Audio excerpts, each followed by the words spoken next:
Hello guys, a very warm welcome to the first episode of the Indian Football Week brought to you by FootHub, where we talk about Indian football.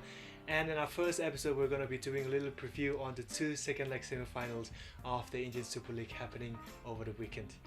So first off, let's talk about the game at the FootHub where the league shield winners FC Goa host two-time champions looking to overturn a huge 4-1 deficit. It was indeed a really disappointing evening at the home of the two-time champions for the league shield winners as they fell to a disappointing 4-1 defeat, but of course they have 90 minutes and a huge game to look forward to at home.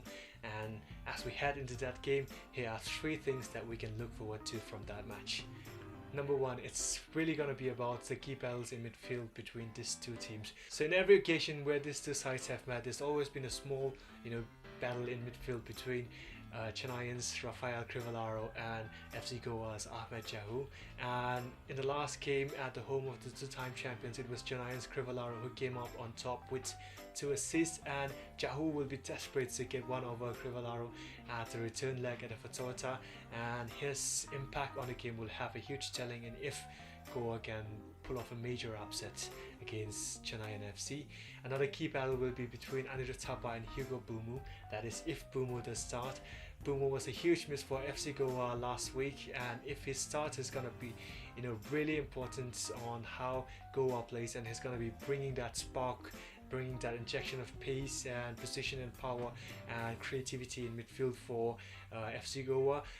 Anirudh Thapa is the go-to man for Chennai FC for that matter, and it's going to be really interesting to see how the battle between these two, creative powerhouse in midfield plays out too. So number two, goal fest on the cards. We're expecting lots and lots of goals for this one. So in the two times the two teams met in the league stages, there were 10 goals between the two teams, and in the first leg of the semi-final there were 5 goals. So there's nothing telling us that it's not going to be another high scoring match again. We're just hoping that this time around, the top strikers, the top man up front, Coro and Vasquez, will also get in on the egg instead of the midfielders and the defenders getting all the goals. But yeah, if we have goals, it's going to be a cracker of a game to watch. Number 3, Mission Impossible for the Gaurs. 4-1 deficit is not a great cause of optimism for the League Shield winners, but if you fancy any Indian team in Indian football right now to overturn this huge deficit, surely it'll be this free scoring Gaurs. And if the Gaurs to overcome this huge 4-1 deficit, it's going to be the greatest comeback in the history of the knockout stages of the Indian Super League. So let's hope it's going to be a high scoring game, and regardless of who wins, if we are entertained, which we surely are set to be, it's going to be a great game for us to watch. Moving on, we go to the second leg of the other semi-final to be played at the Salt Lake Stadium between Atletico de Kolkata and champions Bengaluru FC. The champions Bengaluru FC of course have a slender 1-0 lead from their first leg win at the Shrikante Rava against ATK last weekend, and as we head into the second leg, here are 3 things that we can look forward to. Number 1, a very pragmatic approach from Bengaluru FC. The champions this season has been a Bengaluru cut out of different clothes, and under Gaurs it has been a more resilient yet a less free-flowing team compared to the other Bengaluru team that we have seen in the past few years.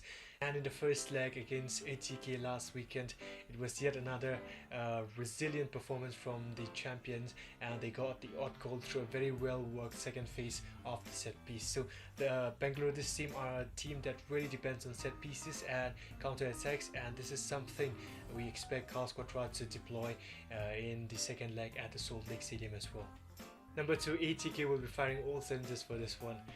The team from Kolkata were really frustrated at the home of the champions because of their shape, and they hardly troubled their goalkeeper Gurpreet Singh. This is something that Habas and his man will be looking to change in the return leg at the Salt Lake Stadium. And you can really see the home team attacking Bengaluru right from the off as they try to overturn a very winnable 1-goal deficit.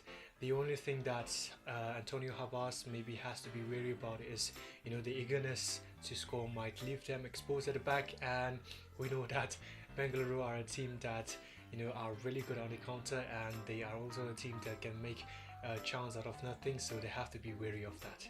Number 3, it's in the threes. 3 is the magic number for both these teams. So ATK and Bengaluru are both looking to play in their third final in the Indian Super League. Bangalore, of course, are looking to defend the title and become the first team to make it to a third consecutive final, while ATK are looking to make it to their third final in the Indian Super League and also win their third title. So no matter which team wins, it's all in threes. And hopefully we're set for a really great classic second leg of the semi-final between ATK and champions Bengaluru this time around at the Salt Lake Stadium. So that's it for this week's Indian Football Week, and I'll see you next week. Bye bye.